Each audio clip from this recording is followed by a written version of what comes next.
अध्याय 4 दिव्य ज्ञान। भगवान श्री कृष्ण ने कहा, मैंने इस अमर योग विद्या का उपदेश सूर्यदेव विवस्वान को दिया और विवस्वान ने मनुष्यों के पिता मनु को उपदेश दिया और मनु ने इसका उपदेश इक्ष्वाकु को दिया। आज मेरे द्वारा वही यह प्राचीन योग यानी परमेश्वर के साथ अपने संबंध का विज्ञान तुमसे कहा जा रहा है, क्योंकि तुम मेरे भक्त तथा मित्र हो। अतः तुम इस विज्ञान के दिव्य रहस्य को समझ सकते हो। इस प्रकार यह परम विज्ञान गुरु परंपरा द्वारा प्राप्त किया गया और राज ऋषियों ने इसी विधि से इसे समझा, किंतु कालक्रम में यह परंपरा छिन्न हो गई। अतः यह विज्ञान यथारूप में लुप्त हो गया लगता है। अर्जुन ने कहा, सूर्यदेव विवस्वान आपसे पहले हो चुके हैं, तो फिर मैं कैसे समझूं कि प्रारंभ में भी आपने उन्हें इस विद्या का उपदेश दिया था। श्री भगवान ने कहा, तुम्हारे तथा मेरे अनेकानेक जन्म हो चुके हैं। मुझे तो उन सब का स्मरण है, किंतु हे परंतप, तुम्हें उनका स्मरण नहीं रह सकता है। यद्यपि मैं अजन्मा तथा विनाशी हूं और यद्यपि मैं समस्त जीवों का स्वामी हूं, तो भी प्रत्येक युग में मैं अपने आदि दिव्य रूप में प्रकट होता हूं। हे भरतवंशी, जब भी और जहां भी धर्म का पतन होता है और अधर्म की प्रधानता होने लगती है, तब तब मैं अवतार लेता हूं। भक्तों का उद्धार करने, दुष्टों का विनाश करने तथा धर्म की फिर से स्थापना करने के लिए मैं हर युग में प्रकट होता हूं। हे अर्जुन, जो मेरे आविर्भाव तथा कर्मों की दिव्य प्रकृति को जानता है, वह इस शरीर को छोड़ने पर इस भौतिक संसार में पुनः जन्म नहीं लेता, अपितु मेरे सनातन धाम को प्राप्त होता है। आसक्ति, भय तथा क्रोध से मुक्त होकर, मुझ में पूर्णतया तन्मय होकर और मेरी शरण में आकर बहुत से व्यक्ति भूतकाल में मेरे ज्ञान से पवित्र हो चुके हैं। इस प्रकार से उन सबों ने मेरे प्रति दिव्य प्रेम को प्राप्त किया है। जिस भाव से सारे लोग मेरी शरण ग्रहण करते हैं, उसी के अनुरूप मैं उन्हें फल देता हूं। हे पार्थ, प्रत्येक व्यक्ति सभी प्रकार से मेरे पथ का अनुगमन करता है। इस संसार में मनुष्य सकाम कर्मों में सिद्धि चाहते हैं, फलस्वरूप वे देवताओं की पूजा करते हैं। निस्संदेह संसार में मनुष्य को सकाम कर्म का फल शीघ्र प्राप्त होता है। प्रकृति के तीनों गुणों और उनसे संबद्ध कर्म के अनुसार मेरे द्वारा मानव समाज के 4 विभाग रचे गए। यद्यपि मैं इस व्यवस्था का सृष्टा हूं, किंतु तुम यह जान लो कि मैं इतने पर भी अव्यय अकर्ता हूं। मुझ पर किसी कर्म का प्रभाव नहीं पड़ता, न ही मैं कर्म फल की कामना करता हूं। जो मेरे संबंध में सत्य को जानता है, वह भी कर्मों के फल के पाश में नहीं बंधता। प्राचीन काल में समस्त मुक्तात्माओं ने मेरी दिव्य प्रकृति को जान करके ही कर्म किया। अतः तुम्हें चाहिए कि उनके पद चिन्हों का अनुसरण करते हुए अपने कर्तव्य का पालन करो। कर्म क्या है और अकर्म क्या है, इसे निश्चित करने में बुद्धिमान व्यक्ति भी मोहग्रस्त हो जाते हैं। अतः मैं तुमको बताऊंगा कि कर्म क्या है, जिसे जानकर तुम सारे अशुभ से मुक्त हो सकोगे।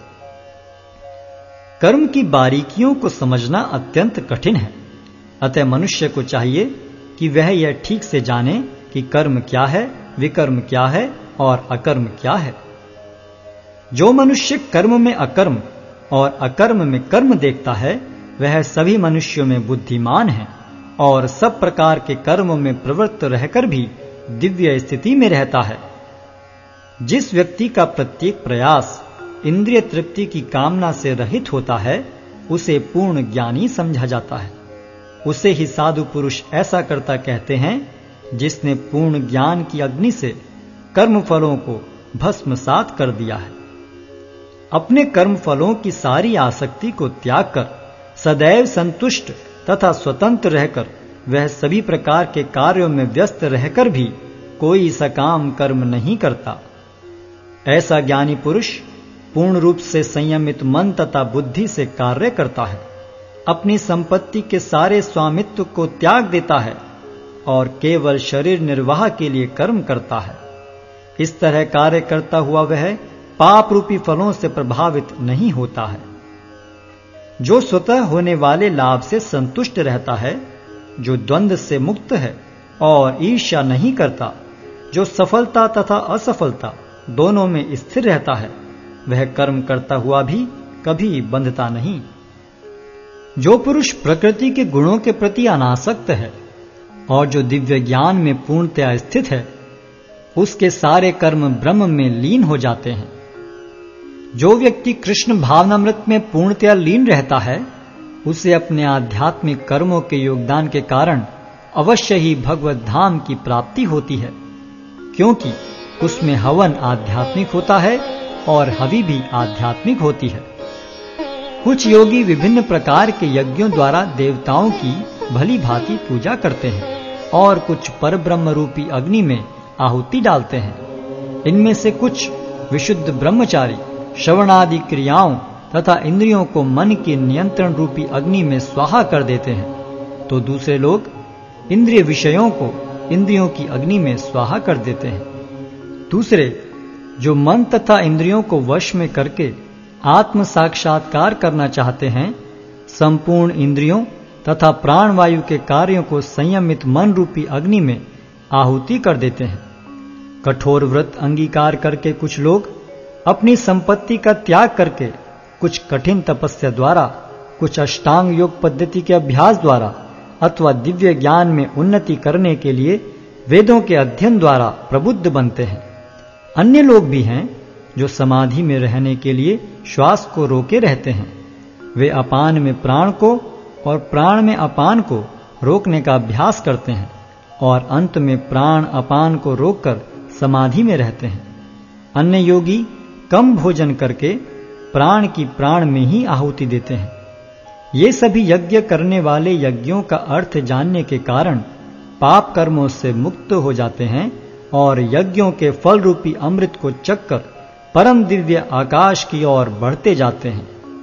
हे कुरुश्रेष्ठ, जब यज्ञ के बिना मनुष्य इस लोक में या तो इस जीवन में ही सुखपूर्वक नहीं रह सकता, तो फिर अगले जन्म में कैसे रह सकेगा। ये विभिन्न प्रकार के यज्ञ वेद सम्मत हैं और ये सभी विभिन्न प्रकार के कर्मों से उत्पन्न हैं। इन्हें इस रूप में जानने पर तुम मुक्त हो जाओगे। हे परंतप, द्रव्य यज्ञ से ज्ञान यज्ञ श्रेष्ठ है। हे पार्थ, अंततो गत्वा सारे कर्म यज्ञों का अवसान दिव्य ज्ञान में होता है। तुम गुरु के पास जाकर सत्य को जानने का प्रयास करो, उनसे विनीत होकर जिज्ञासा करो और उनकी सेवा करो। स्वरूप सिद्ध व्यक्ति तुम्हें ज्ञान प्रदान कर सकते हैं, क्योंकि उन्होंने सत्य का दर्शन किया है। स्वरूप सिद्ध व्यक्ति से वास्तविक ज्ञान प्राप्त कर चुकने पर तुम पुनः कभी ऐसे मोह को प्राप्त नहीं होगे, क्योंकि इस ज्ञान के द्वारा तुम देख सकोगे कि सभी जीव परमात्मा के अंश स्वरूप हैं, अर्थात वे सब मेरे हैं। यदि तुम्हें समस्त पापियों में भी सर्वाधिक पापी समझा जाए, तो भी तुम दिव्य ज्ञान रूपी नाव में स्थित होकर दुख सागर को पार करने में समर्थ होगे। जैसे प्रज्वलित अग्नि ईंधन को भस्म कर देती है, उसी तरह हे अर्जुन, ज्ञान रूपी अग्नि भौतिक कर्मों के समस्त फलों को जला डालती है। इस संसार में दिव्य ज्ञान के समान कुछ भी उदात्त तथा शुद्ध नहीं है। ऐसा ज्ञान समस्त योग का परिपक्व फल है। जो व्यक्ति भक्ति में सिद्ध हो जाता है, वह यथा समय अपने अंतर में इस ज्ञान का आस्वादन करता है। जो श्रद्धालु दिव्य ज्ञान में समर्पित हैं और जिसने इंद्रियों को वश में कर लिया है, वह इस ज्ञान को प्राप्त करने का अधिकारी है और इसे प्राप्त करते ही वह तुरंत आध्यात्मिक शांति को प्राप्त होता है। किंतु जो अज्ञानी तथा श्रद्धा विहीन व्यक्ति शास्त्रों में संदेह करते हैं, वे भगवत भावनामृत नहीं प्राप्त करते, अपितु नीचे गिर जाते हैं। संशयात्मा के लिए ना तो इस लोक में न ही परलोक में कोई सुख है। जो व्यक्ति अपने कर्म फलों का परित्याग करते हुए भक्ति करता है और जिसके संशय दिव्य ज्ञान द्वारा विनष्ट हो चुके हैं, वही वास्तव में आत्मपरायण है। हे धनंजय, वह कर्मों के बंधन से नहीं बंधता। अतएव तुम्हारे हृदय में अज्ञान के कारण जो संशय उठे हैं, उन्हें ज्ञान रूपी शस्त्र से काट डालो। हे भारत, तुम योग से समन्वित होकर खड़े हो और युद्ध करो।